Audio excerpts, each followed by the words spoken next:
ভাই মুসলমান, মায়েরা, খালারা, আল্লাহর নবীর জামানাতে এক বাপ নিজের মেয়ের বিবাহ দিবে। বাপ নিজের মেয়ের বিবাহ দিবে, তো মেয়েটা বলছে যে আব্বা আমি বিয়ে করব না খো, আমার এখন দরকার না, আমি বিয়ে করব না খো। বাপ চলে গেলেন নবীর দরবারে, আল্লাহ রসুল আমি আমার মেয়ের জন্য একটা খুব সুন্দর বর খুঁজেছি, ছেলে দেখেছি, ভাবছি যে আমি বিয়ে দিয়ে দেব। তা আমার মেয়ে ইনকার করছে যে না আমি এখনো বিয়ে করব না খো, পারলে একটু বুঝান তাকে। আল্লাহ রসুল বললেন যে তোমার মেয়েকে এনেছো? বলছেন না। বলছে যা তোমার মেয়েকে নিয়ে এসো। পরের দিন মেয়েকে সাথে করে নিয়ে চলে গেলেন। নবীজি সেই মেয়েকে বলছে যে এরে আল্লাহর বান্দি, তোমার আব্বা নাকি তোমার বিয়ে ঠিক করেছে, বিয়ে দিবে, আর তুমি ইনকার করছো, কারণটা কি একটু বলবে না? এই আমার মায়েরা, খালারা, ভাইরা শুনেন, যারা মা আছেন তারাকে খাস করে আমি বলি। এবার সে আল্লাহওয়ালি মেয়ে নবীকে কি বলছেন জানেন? আল্লাহর নবী গো, আমার আব্বা জান আমার জন্য সুন্দর হয়তো একটা ছেলে দেখেছেন, আমার বিয়ে হয়ে যাবে, শ্বশুরের বাড়িতে আমি চলে যাব। কিন্তু নবী গো, একটা জিনিস আমার দরকার আছে, আমাকে একটা জিনিস জানতে হবে। সেটা হলো কি? সে মেয়ে বলছে নবী গো, ধরেন আমার বিয়ে হয়ে গেল, আমি শ্বশুরের বাড়িতে চলে গেলাম, যে আমার স্বামী হলো, আমি যার স্ত্রী হব, ওই স্বামীর আমার পড়তে কতটুক হক রয়েছে গো নবীজি, আমাকে তার কতটুক কথা মেনে চলতে হবে, তার কতটুক হুকুম মেনে চলতে হবে, আমাকে আমার স্বামীর আমার ওপরে আমার স্বামীর কতটুক হক রয়েছে একটু দয়া করে বলেন। নবীজি একটা জিনিস আপনাকে আমি জিজ্ঞাসা করি, আমার যেটা স্বামী হবে আমার ওপরে কতটুক হক রয়েছে, কতটুক কথা থেকে মেনে চলতে হবে একটু বলেন তো। হে আমার মায়েরা, খালারা শোনেন, আল্লাহর নবী বললেন মহিলা, তোমার ওপরে তোমার স্বামীর অতটুক হক রয়েছে, তোমার স্বামীর অতটুক হক রয়েছে, অতটুক কথা তোমার স্বামীর তোমাকে মেনে চলতে হবে। যদি তোমার স্বামীর শরীরে ফোট হয়ে যায়, তোমার স্বামীর শরীরে যদি ঘা হয়ে যায়, ঘাটা পেকে গেছে, ফোটটা পেকে গেছে, রক্ত বইছে, খুন বইছে, এই মতো অবস্থাতে তোমার স্বামী যদি তোমাকে বলে এ হালেমার মা, এ জাইদার মা, এ খালেদার মা, হাফসার মা, এরে আমার বেবি শুনে নাও, এই আমার শরীরে ফোট হয়েছে, বেবিরে ঘা হয়েছে, এই যে দেখো আমার শরীর দিয়ে রক্ত বইছে, আমার শরীর দিয়ে খুন বইছে, তুমি একটু সাফ করে দাও রে বেবি, তুমি একটু পরিষ্কার করে দাও। কি দিয়ে আমার রক্ত সাফ করতে হবে, কি দিয়ে আমার ফোটটাকে সাফ করতে হবে? আল্লাহর নবী বলেছেন মহিলা, যদি তোমার স্বামী তোমাকে বলে বিবিরি, আল্লাহ রব্বুল আলামিন এই যে পৃথিবীতে তোমাকে জিহ্বা দিয়েছি, জিহ্বা দিয়ে তোমাকে সাফ করতে হবে, জিহ্বা দিয়ে চেটে চেটে তোমাকে সাফ করতে হবে। আল্লাহ রাসূল বলেছেন মহিলা রে, তুমি ইনকার করতে পাবে না, ইনকার করতে পাবে না, তোমাকে জিহ্বা দিয়ে চেটে চেটে তোমাকে সাফ করতে হবে। নারে তাকবীর! এতটুক তোমার স্বামীর ওপরে তোমার হক। তুমি যদি বলো স্বামী গো আমি পানি দিয়ে সাফ করে দেবো গো স্বামী, স্বামী গো আমি কাপড় দিয়ে সাফ করে দেব, স্বামী গো আমি তুলা দিয়ে সাফ করে দেব, আল্লাহ রাসূল বলেছেন মহিলা রে, তোমার স্বামীর তোমার ওপরে অতটুক হক রয়েছে।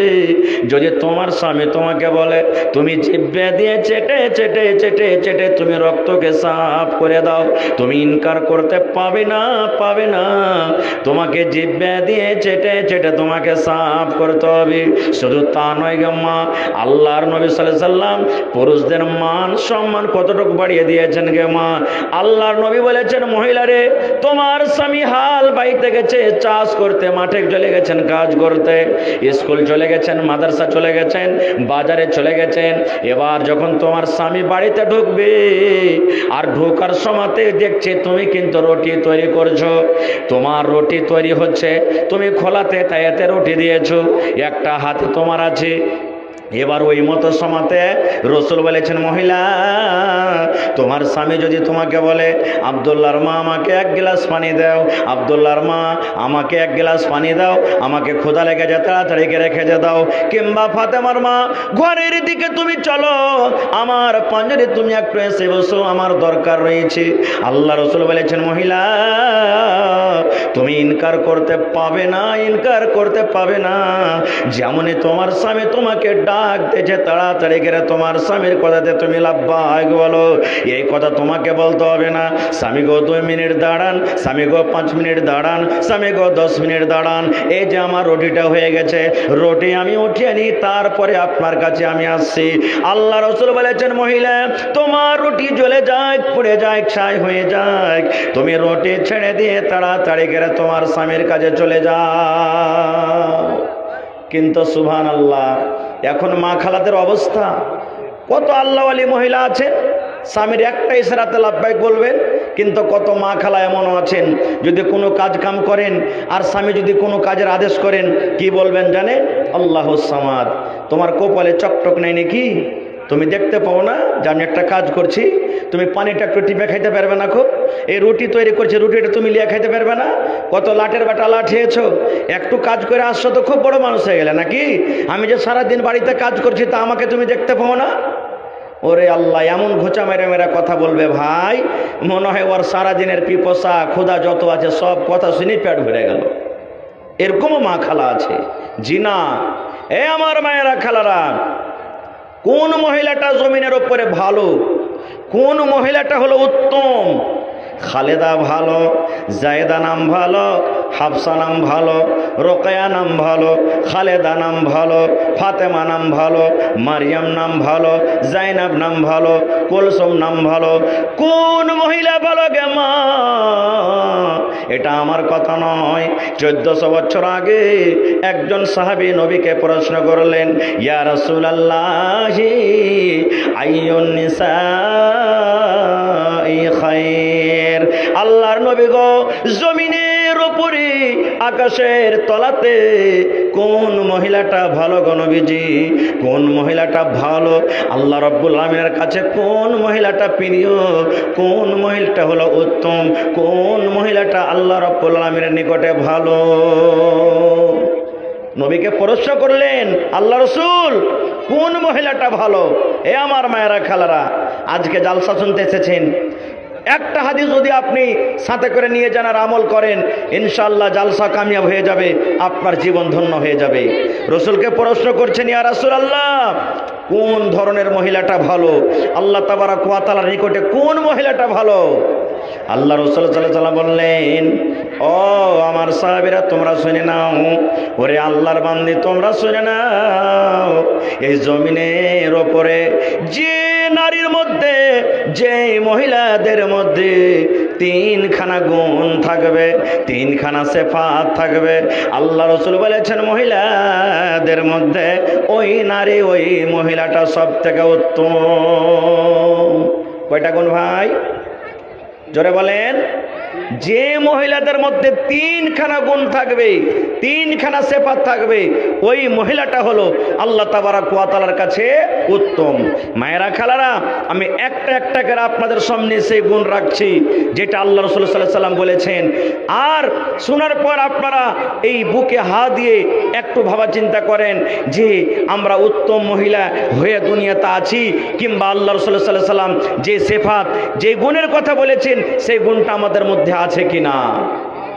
আল্লাহ রাসূল সাল্লাল্লাহু আলাইহি ওয়াসাল্লাম বলেছেন, যে মহিলাদের মধ্যে 3খানা গুণ রয়েছে, যে নারীর মধ্যে 3খানা সিফাত রয়েছে, ওই মহিলা হলো আল্লাহ রাব্বুল আলামিনের কাছে উত্তম, ভালো। তার মধ্যে 1 নম্বর রাসূল বলেছেন, এরা মহিলার দল, তোমার স্বামী যখন হাট থেকে, বাজার থেকে, মাদ্রাসা থেকে, স্কুল থেকে, কলেজ থেকে, বাজার থেকে যখন বাড়িতে ঢুকবে, স্বামীর দেখে তোমাকে 10 গ্রাম 15 গ্রাম একটু হাসি দিতে হবে। তাবাসসুম, মুচকি মেরে যাকে আমরা হাসি বলি। আল্লাহ রাসূল বলেছেন, তোমার স্বামী হাট থেকে, বাজার থেকে যখন বাড়িতে ঢুকবে, স্বামীর দিকে একটু তুমি 10-15 গ্রামের মুচকি হাসি দিয়ে দাও। এতে কি হবে? স্বামীর দিকে যদি আপনি একটু হাসি দিয়ে দিলেন, আপনার স্বামীর সারাদিন কামকাজ করে যা খাস্তানা কলন্ত হয়েছে সব দূর হয়ে যাবে। কিন্তু হ্যাঁ, আপনারাকেও বলবো ভাই, আপনারা যখন বাড়িতে ঢুকবেন, আপনার মনে যতই ব্যথা থাক, বাড়িতে যখন আপনি ঢুকবেন আপনাকে একটু মুখটা হাসি নিয়ে যেতে হবে, না হলে পাউরুটি বিস্কুটের মতন মুখটাকে ভারী নিয়ে যাবেন, আর আপনার স্ত্রী আপনার দিকে হাসবে, আর আপনি যদি মুখটাকে ভারী করে যান, বাড়িতে খাইছে আর মচমচ করছে, আমার সারাদিন কি হয়েছে সেটা আমি জানছি, তো ভাই আপনার স্ত্রীটার মন খারাপ হবে না রে ভাই?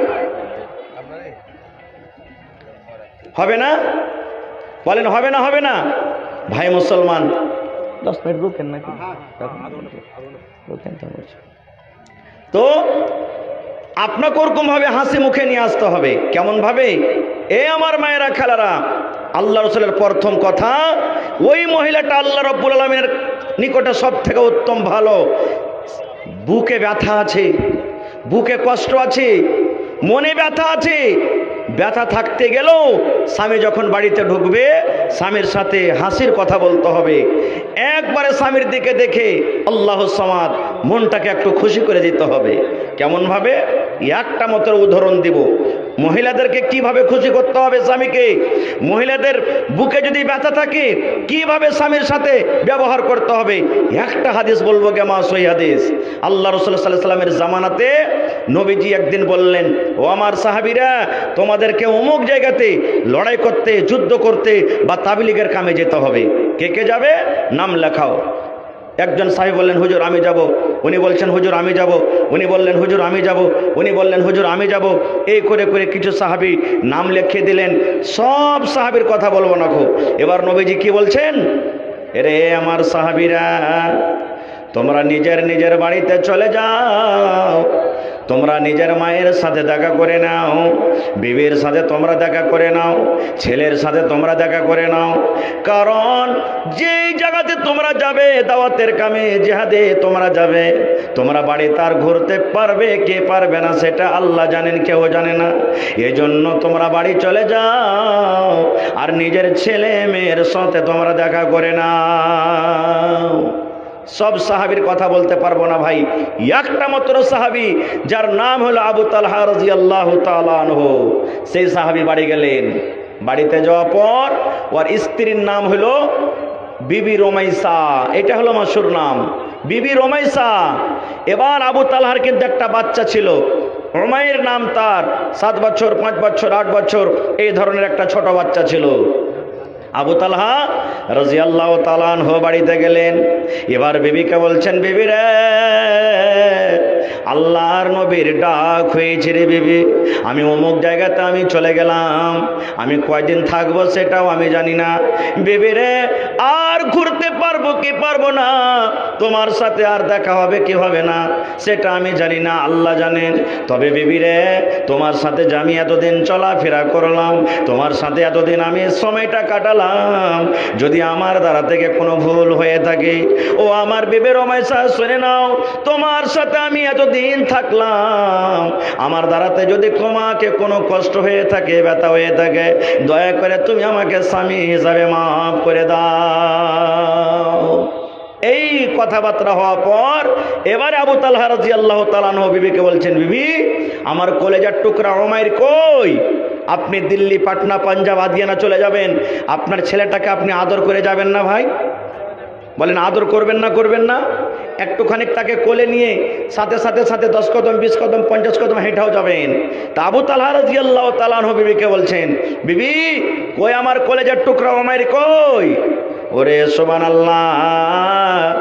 এবারে বিবি রোমাইসা বলছেন, স্বামী গো, আপনার কলেজার টুকরা উমাইর, এই দেখেন এত তাকে জ্বর হয়েছে। ওরে সুবহানাল্লাহ, গরমটা তার এত, শরীরটা এত গরম হয়েছে, তাকে জ্বর হয়েছে, তাকে বুখার হয়েছে, কিংবা ছেলেটা অসুখ হয়ে গেছে। স্বামী গো, এই দেখেন আপনার ছেলেটা বেমারি অবস্থাতে আছে।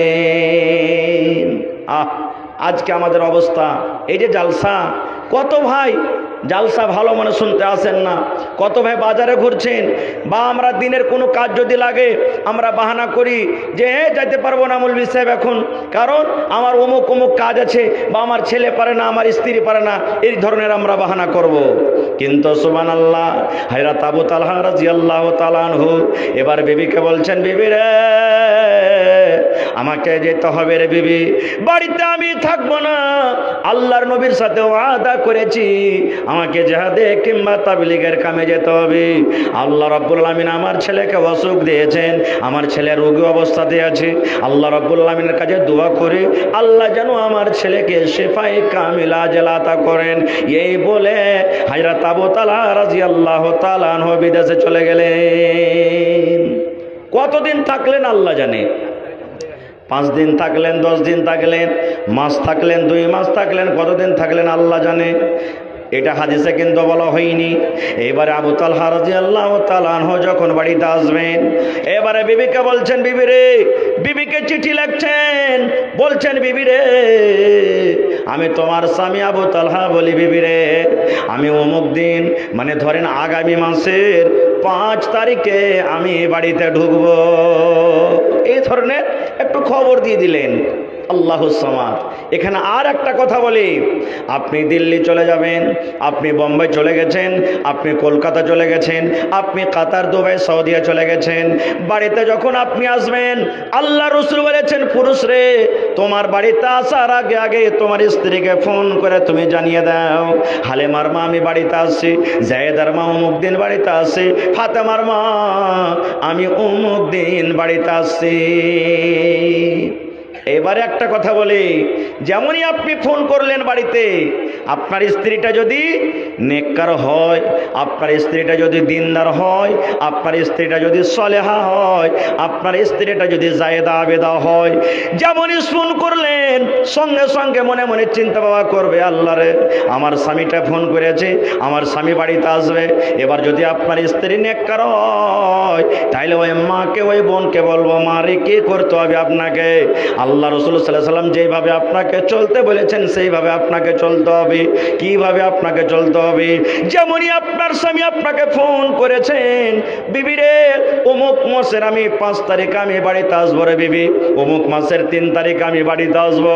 এবার আপনাকে যখন আপনার স্বামী বাড়িতে ঢুকবে তারই একদিন আগে আপনাকে যত আপনার বাড়ির কাজ আছে সমস্ত কাজ কামকে সেটা নিতে হবে। এবার যখন আপনার স্বামী বাড়িতে ঢুকবে, বাড়ি ঢোকার 2 ঘন্টা 3 ঘন্টা আগে সুন্দর আপনার বাড়িতে যেটা একটা কাপড় আছে কাপড়টা পরে থাকতে হবে। আল্লাহ রাসূল বলেছেন, প্রাইভেট যেগুলো তোমার সাফ করার দরকার আছে তুমি সাফ করে নাও। তোমার স্বামীর জন্য তুমি তৈয়ার হয়ে থাকো, তোমার স্বামীর জন্য তুমি পাউডার লাগিয়ে থাকো, স্বামীর জন্য সেন্ট লাগিয়ে থাকো, স্বামীর জন্য চিতা করে থাকো, সুন্দরভাবে তুমি একবারে তোমার স্বামীর জন্য রেডি হয়ে থাকো। কারণ তোমার স্বামী যখন বাড়িতে ঢুকবে যেন তোমাকে দেখার সাথে সাথে তার মনখানা যেন খুশি হয়ে যায়, এরকম ভাবে তুমি তৈয়ার হয়ে থাকিও।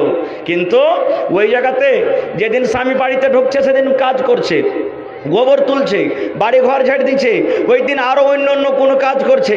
এবার বাড়িতে যখন ঢুকবে তখন স্বামীর মন খারাপ হবে না? হবে না?